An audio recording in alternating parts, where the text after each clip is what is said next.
So imagine, it's the mid-90s. You just came off of a legendary album, 411. You're being deemed one of the most influential and best hip-hop and R&B artists of our time. Yet, behind closed doors, you're suffering from domestic violence, mental health, drug addiction, depression, low self-esteem, and nobody else knows it. Today we're going to go down the path, the journey of Mary J. Blige My Life album. Let's get it.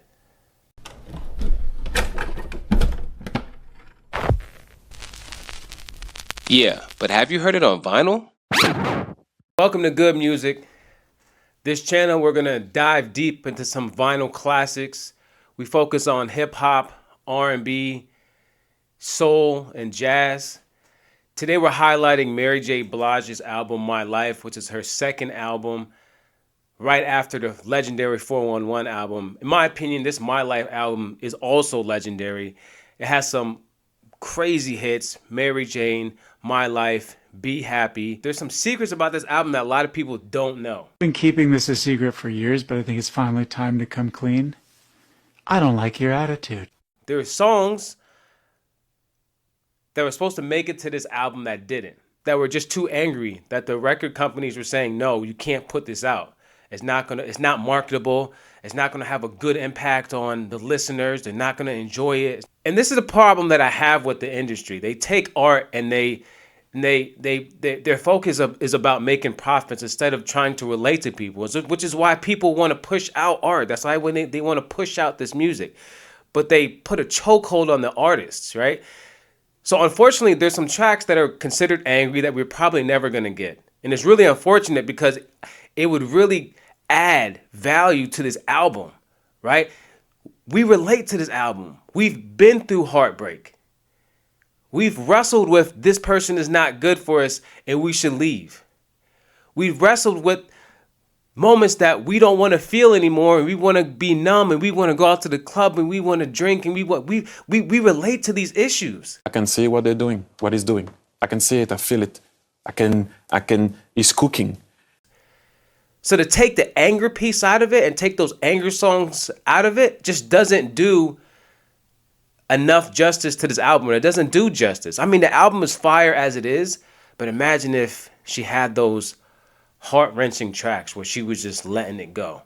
The way that Mary J. Blige recorded this album or recorded these songs, she was very intentional, right? She wanted to be in a dark, smoky, dim studio because she said that's how she was feeling, right? And so that when she sang these songs, that's the energy that she wanted to put out. That's what she wanted you to feel. She wanted you to know where she was mentally and emotionally and spiritually, right? This album is very vulnerable. When she was playing this album for friends, they said it was a therapy session, that they resonated with it so much that it helped them get through their pain. We see and we feel that she's fighting with depression. And folks struggling with that can really relate to this. I know for me, certain points in my life I struggle with depression, and which is why I really hone in and I love music. Because not only is music nostalgic, but it also takes you to a place, right? If I'm feeling sad and I put on sad music, it's crazy. I feel better. It helps me release that energy. If I feel depressed and I listen to depressing music, for whatever reason, I resonated with it so much that it helps heal that space. And when you have an album as legendary as My Life, and it connects on such a deep level, you can't help but enjoy it and really give Mary J. Blige the roses that she deserves. The song Be Happy, right? We talked about how somber and gloomy this album was, but there was always that beacon of light. Well, the Be Happy song at the end was that light. Don't let your circumstances define you. You are worth it. They didn't want to have that song in the album because it didn't match the tone of the album. What do you mean? What do you mean? What do you mean? The industry needs to stop taking control of it. Stop making money the main motivator. And get back to some tangible pieces of art. Like movies and going to the movie. Like you go to the movies theater for the experience, right? Like we don't go as often as we used to, but you still go for the experience. Yeah, you can wait a couple weeks and see the movie at your house, but the experience of going to the movie theater, that excitement that builds, getting that over buttered popcorn, sitting in the seat with your friends and your family, looking at the previews together and imagining what movies you're going to go see next. That's the same experience with tangible pieces of art, with tangible music. That experience of picking up the needle and putting the record down. That experience of hearing that crackle and waiting for the song to play. And then the sound quality is unmatched. There's no headphones that you can put on that's going to match the sound quality of a vinyl record coming out of a speaker. And how it just radiates throughout your entire house. It's unmatched.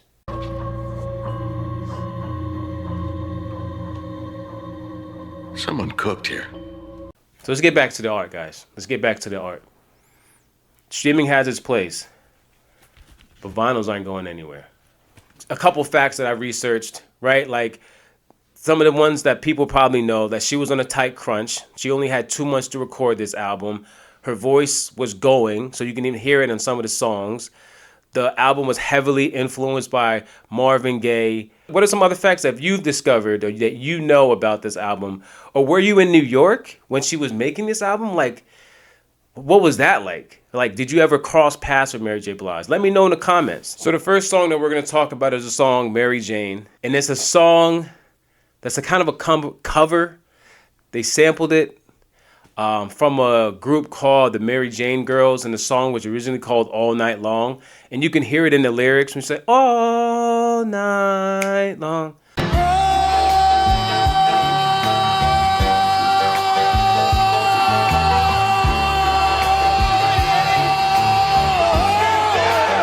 And what I like about the song is like how she even blends in some like that bebop jazz.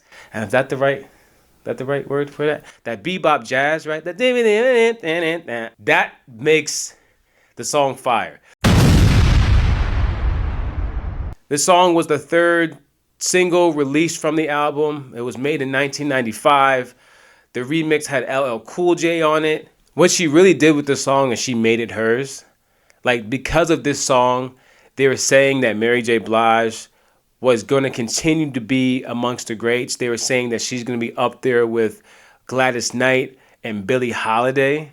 Like, if you know who Gladys Knight is and Billie Holiday are, like, you know that's not a small deal. If you don't know who Billie Holiday is, do your homework. We might have to do a video on that. And if you do know who Billie Holiday is and who Gladys Knight is, drop a song. Let's fact check that. Let me know who you know. Let me know that you know. Because I know. But do you know? I want to know that you know. I want to know that you know that I know that you don't know.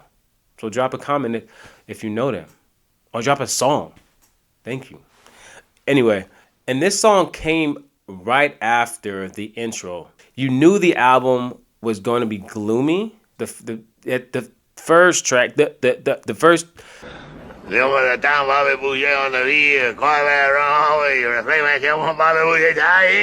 track on the album is P. Diddy calling her. At the time, Puff Daddy or Sean Diddy Combs. I don't know who he was at that time. I don't know who he is now, actually. So there's that. The first track is him calling her. What she does is she doesn't even answer the phone. I believe the phone rings like 3 or 4 times. It goes to the answering machine. Throwback. There used to be an answering machine with those little cassettes that you had to record your machine and listen to the machine, and then I think you had to record over it. I was young then, but I know what it looks like, the little cassettes that recorded them, and it would be like, beep, da-da-da-da-da, this is Rodney B at the line, leave your number, and you would hear, and then you could listen to the voice message. You sure about that? You sure about that? You sure about that? And then after the third or fourth ring, it goes to voicemail, and she picks up the phone, and Diddy's like, yo, they don't think you can do it again. And then she goes right into this crazy track, Mary Jane. That beam it down. That beam it down. I'm not Mary J. Blige, so judge your mama. My Life is personally one of my favorite R&B songs of all time. Not only is it a motivating song. Not only is it a song that speaks on resilience and keeping your head up and fighting through the pain, but Mary J. Blige is preaching on this song. Life can be only what you make it. When you're feeling down, you should never fake it. Say what's on your mind, and you'll find in time that all the negative energy, it will all decrease. If you can relate to that and it touches your heart, comment I relate. What Mary J. Blige is saying is you should not hold on to those emotions. You should let them go. You should say what's on your mind. You know those moments when you feel like you want to say something and you don't? That you're going something and you want to let it out, but you don't? But that moment that you finally do, you get it off your chest and you feel so much better. That's what Mary J. Blige is talking about. This song is strategically placed towards the middle of the album because she's taking us on a journey. But this song is about resilience. And no matter how bad it seems, there's always light at the end of the tunnel. That you should trust yourself. That you should look to God for help. They should let those emotions go. And not go in the sense of just forget about them. I'm like, release them. Don't hold on to that negative energy. This is the part where she's preaching. Take your time, baby. Don't you rush a thing. Don't you know, I know, we are all struggling. I know it is hard, but we'll get by. And if you don't believe in me, just believe in He. Because He'll give you peace of mind. And you will see the sunshine. And you'll get to free your mind. And things will turn out fine. This is the part of the album where she's breaking free. She knows that she's in an unhealthy situation. And she knows that there's a better and brighter day. And she needs to get away from that. She just doesn't know how. But who does she turn to? She turns to God.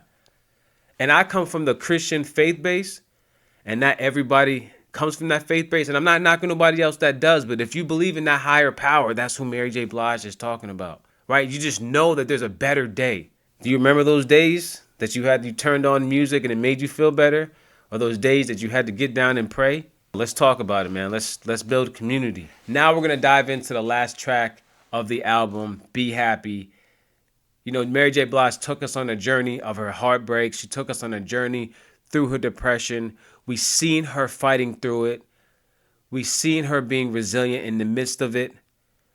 We seen that beacon of hope that was still in her. We seen that she was preaching to herself and preaching to us and giving us knowledge, but she's really talking to herself. But at the end of the album, the song that they wanted to cut for whatever reason is the Be Happy. That's the light song. That's the I've made it out, or I'm making it out. That's the I know my self-worth song. I know I deserve better. That's the you have to make yourself happy. You have to do the things that make you happy. That's that get yourself out of those dark places. You deserve to be happy. I don't think it's in God's will for us to live life and be sad and lonely and gloomy and just miserable.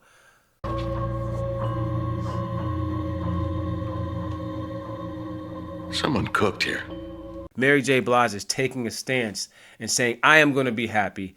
I deserve better. I know my self-worth. And I know that there's a brighter day. I just have to go for it. So be happy.